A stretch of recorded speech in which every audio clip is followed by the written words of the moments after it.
নমস্কার বন্ধুরা, আমার channel stitch and cook by সোমাতে আপনাদের সকলকে জানাই স্বাগত। চলে এসেছি আজকে নতুন আরও একটা ভিডিও নিয়ে। আজকের ভিডিওতে আমি আপনাদেরকে সম্পূর্ণ ব্রাকাটের সেলাই দেখিয়ে দেবো, কিভাবে সেলাই করতে হয়, কিভাবে হুক এবং হুকের ঘর করতে হয়, সম্পূর্ণটা কিন্তু আজকে বুঝিয়ে দেবো এই ভিডিওতে। তো এখানে কিন্তু দেখতে পাচ্ছেন আমি আগে থেকে কাটিংটা করে রেখেছি এই ব্লাউজটারই।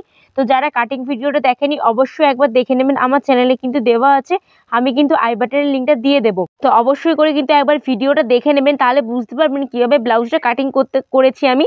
তো এটা কিন্তু একটা 36 সাইজের ব্রাকাট ব্লাউজ। তো সম্পূর্ণ সেলাইটা আজকে দেখিয়ে দেবো। তো যারা এখন আমার চ্যানেলটিকে সাবস্ক্রাইব করেনি প্লিজ আপনার চ্যানেলটি সাবস্ক্রাইব করে দিন নতুন নতুন ভিডিও দেখার জন্য। আর এখানে দেখতে পাচ্ছেন দুপাশের পার্ট কিন্তু আমি আলাদা আলাদা করে রেখেছি। অনেকেরই এই সমস্যাটা হয়, যখন সেলাই করে তখন দুটো পার্ট কিন্তু একদিকে চলে আসে, ঠিক এরকম আমি যেরকম দেখাচ্ছি এরকম হয়ে যায়। তো আমি আজকে কিন্তু আপনাদেরকে সম্পূর্ণ ভালোভাবে বুঝিয়ে দেবো কীভাবে করলে আপনাদের এই একই দুটো পার্ট একই দিকে চলে আসবে না।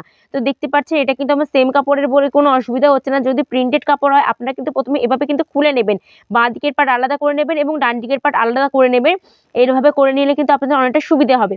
তো এইটা হচ্ছে আমাদের টেকিনের পার্ট। প্রথমে এটাকে আমাদের টেকিন দিতে হয়, টেকিন দেওয়ার পর এই ওপরের পার্টের সঙ্গে নিচের পার্টটাকে জয়েন করতে হয়। তার জন্য দেখুন এই যে নিচের পার্টটা আছে এটা কিন্তু ছোট দিকের সঙ্গে ওপরে ছোট দিক থাকবে এবং নিচের পার্টের বড় দিকের সঙ্গে ওপর পার্টের বড় দিকটা দেখে কিন্তু আমাদের সেলাইটা করতে হবে। তো আমি পুরো মেশিনে আপনাদেরকে দেখিয়ে দিচ্ছি। তো দেখুন এটা হচ্ছে আমাদের প্রথম, এটাকে আমাদের টেকিং দিতে হবে, তাই মিডল থেকে প্রথমে ভাঁজ করে নেব। আপনাদের যদি প্রিন্টেড কাপড় হয় সেটা কিন্তু দেখে নেবেন যেন এটা উল্টো দিক হয়, সোজা দিক যেন না হয়, এটা কিন্তু খেয়াল রাখবেন, ঠিক আছে। এরপর দেখুন এখানে টেকিনের জন্য মাপ দিয়েছি চওড়া। তো এখানে আমি টেকিনের জন্য 1 ইঞ্চি চওড়া নিয়েছি। আপনারা কাটিং করার সময় যতটা নেবেন এক্সট্রা, ঠিক ততটাই কিন্তু টেকিনের জন্য আপনাদেরকে নিতে হবে। তো আমি কিন্তু এই ব্লাউজটা কাটিং করার সময় 1 ইঞ্চি চওড়া নিয়েছিলাম, তাই 1 ইঞ্চি দিয়ে পুরো কোণ করে ওপর করে আমি দাগ দিয়ে কিন্তু এটা সেলাই করে নিচ্ছি। আপনারা ঠিক যতটা দেবেন ততটাই কিন্তু দাগ দিয়ে সেলাই করে নেবেন। তো এখানে দেখুন সেলাই হওয়ার পর ঠিক এরকম দেখাচ্ছে। এবার আমরা উপরের পাটের সঙ্গে জয়েন করব। তার জন্য দেখুন নিচের পাটের দিকে ছোট দিকটার সঙ্গে ওপর পাটের ছোট দিক থাকবে এবং নিচে বড় দিকের সঙ্গে ওপর পাটের বড় দিকটা থাকবে। এটা কিন্তু আপনাদেরকে খেয়াল রাখতে হবে। রাখার পর 1/2 ইঞ্চি করে সেলাই দিয়ে মার্জিন দিয়ে কিন্তু আমি পুরোটা সেলাই করে নেব। এভাবেই অপর পাশটাও কিন্তু সেলাই করে নিতে হবে। তাহলে দেখুন আমাদের খাপটা কিন্তু রেডি হয়ে গেছে। দেখতে পাচ্ছেন কত ভালো খাপ এসেছে এখানে। এরপর আমাদের কিন্তু সাইডের এসপারটা জয়েন করতে হবে। তার জন্য দেখুন ঠিক এভাবে রাখবো, একটার উপর একটা সোজার সঙ্গে সোজা দিকে রাখবো, রেখে কিন্তু নিচ থেকে ওপরে আমাদেরকে সেলাই করে নিতে হবে 1/2 ইঞ্চি বরাবর। যতটা সেলাই মার্জিন নিয়েছিলাম ঠিক সেভাবে। তো এভাবে করলে কিন্তু আপনাদের ব্লাউজে কোনো অসুবিধা হবে না, দুটো পার্ট একই দিকে চলে আসবে না। আগে কিন্তু কি করবেন খুলে নেবেন, ঠিক আছে।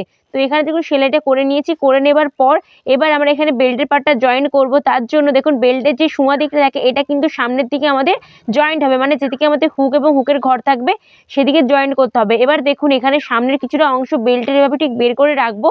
রাখার পর এবারে কিন্তু সেলাই করে নিতে হবে। এবার একটা জিনিস দেখুন, এই যে 1 ইঞ্চি টেকিং দিয়েছিলাম এটাকে ঠিক এভাবে মুড়িয়ে নেব। মুড়িয়ে এর উপর থেকে সেলাই করব, তাহলে কি ফিনিশিং ভাবে সেলাই হবে, এই কাপড়টা কিন্তু বেরিয়ে থাকবে না। এবার দুটো পার্ট ধরবো, ধরে কিন্তু সেলাই করে নেব। আর যারা এখন আমার চ্যানেলটিকে সাবস্ক্রাইব করেনি প্লিজ সব করে চ্যানেলটিকে সাবস্ক্রাইব করে দিন নতুন নতুন ভিডিও দেখার জন্য। আর ভিডিও ভালো লাগলে অবশ্যই লাইক করতে একদমই ভুলবেন না। এরপর দেখুন এর উপরে দুটো কিন্তু আমাদের চাপ সেলাই দিয়ে দিতে হবে। তাহলে দেখুন আমাদের সামনের পার্টটা পুরো রেডি হয়ে যাবে। দেখতে পাচ্ছেন পুরোটা কিন্তু আমাদের সামনের পার্টটা রেডি হয়ে গেছে। এবার জাস্ট হুক এবং হুকের ঘরটা করে নিলে কিন্তু পুরোটা আমাদের কমপ্লিট হয়ে যাবে।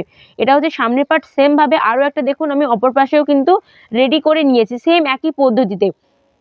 আর যখন সেলাই করবেন তখন কিন্তু কোথাও টেনে কাজ করবেন না, তাহলে কি হয় কাপড় কিন্তু বেড়ে যাওয়ার সম্ভাবনা থাকে। তো এখানে এবার আমি আপনাদেরকে হুক এবং হুকের ঘর করে দেখাবো। এটা হচ্ছে হুকের ঘর। তার জন্য দেখুন কি করেছি, সিঙ্গেল একটা কাপড় নিয়েছি, নিয়ে সোজা দিকে এর উপর রাখবো, রেখে কিন্তু দুশুত করে গ্যাপিং দিয়ে পুরোটা সেলাই করে নিয়েছি। তারপরে আবার এই পট্টির কাপড়ের উপর থেকে কিন্তু আমাদের একটা চাপ সেলাই করে নিতে হবে। তো এটা কিন্তু পট্টির কাপড়ের উপরে করেছি, ব্লাউজের উপরে নয়। তারপর পেছন দিকে নিয়ে যাব, নিয়ে এক ফোল্ড করে একটু চওড়া করে কিন্তু আমাদের সেলাইটা করে নিতে হবে। তো দেখুন মুড়িয়ে আমি কিন্তু পুরোটা সেলাই করে নিয়েছি। তাহলে এটা কিন্তু আমাদের হুকের ঘর হয়ে গেছে রেডি। এবার জাস্ট কেটে সমান করে নেব। এবার আপনাদেরকে হুক পড়তে দেখিয়ে দেবো। তার জন্য দেখুন ব্লাউজের কাপড়টা এটা উল্টো দিকে আছে, আর এটা হচ্ছে আমাদের কাপড়টা দুপাটে আছে। দুপাটে করার পর সেলাই করে নিচ্ছি দুশুত করে গ্যাপিং দিয়ে। এরপর আবার একটা আমাদের চাপ সেলাই দিয়ে দিতে হবে পট্টির কাপড়ের ওপরে। তারপর সেটাকে উল্টে নেব এবং যেই সেলাইটা এক্ষুনি করেছি ঠিক তার উপরে রাখবো, রেখে কিন্তু আমাদের এর উপর থেকে সেলাইটা করে নিতে হবে। এটা হবার পরও কিন্তু সামনের দুটো পার্ট একে অপরের ওপর রেখে এক্সট্রা কাপড়গুলো কিন্তু কেটে আমি বাদ দিয়ে দিয়েছি। আর এখানে দেখুন আমাদের আর একটা কিন্তু সেলাই করে নিতে হয়, হুকের ঘরে দেখবেন ডবল সেলাই থাকে, সেই ডবল সেলাইটাও আমি এখানে করে নিয়েছি। তো এবার এটা হচ্ছে পিছন পার্ট, তো পিছন পার্টে এখানে আমি টেকিন দিয়ে দেবো। তো টেকিনের চওড়াটা এখানে নেবো 3.5 ইঞ্চি এবং লম্বাটা নেবো 4 ইঞ্চি, নিয়ে পুরো টেকিনটা দেখুন এখানে আমি দিয়ে দিয়েছি। এরপর পুল লাইন জয়েন করব, সামনের পার্ট পিছনের পার্ট একটার উপর একটা রাখবো, রেখে কিন্তু নর্মাল ভাবে 1/2 ইঞ্চি ক্যাপিং দিয়ে পুল লাইন জয়েন করে নেবো। কেননা এরপর আমরা কিন্তু গলায় এবং সামনের মানে পিঠে যে পটিটা সেটা কিন্তু বসিয়ে নেবো, তার জন্য এখানে নর্মাল ভাবে আমি পুট জয়েন করে নিয়েছি। এরপর এখানে দেখুন এবার হাতাটা জয়েন করতে হবে। তার জন্য কি করব, হাতাটা আমি আগে থেকে কেটে নিয়েছিলাম, আপনার কাটিং ভিডিও দেখেছি, যারা দেখেনি অবশ্যই একবার দেখে নেবেন কাটিং ভিডিওটা। এখানে 2 ফোল্ড করব, 1 ফোল্ড করার পর 1/2 ইঞ্চি দিয়ে আরেকবার 1/2 ফোল্ড করে, মানে 1/2 ইঞ্চি ফোল্ড করে নিয়ে পুরোটা কিন্তু সেলাই করে নিয়েছি। আর এখানে হাতা বসিয়ে নিয়েছি, হাতা আমি অনেকবার বসানো দেখিয়েছি তাই এখানে আর দেখাচ্ছি না। এবার হুক এবং হুকের ঘরের উপর একটার উপর একটা রাখবো, রেখে এখানে প্রথমে পিন করে নিতে হবে।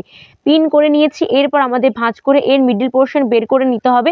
এভাবে করলে কিন্তু ফিটিংস কিন্তু খুবই ভালো হয়, আপনারা অবশ্যই একবার তৈরি করে দেখবেন।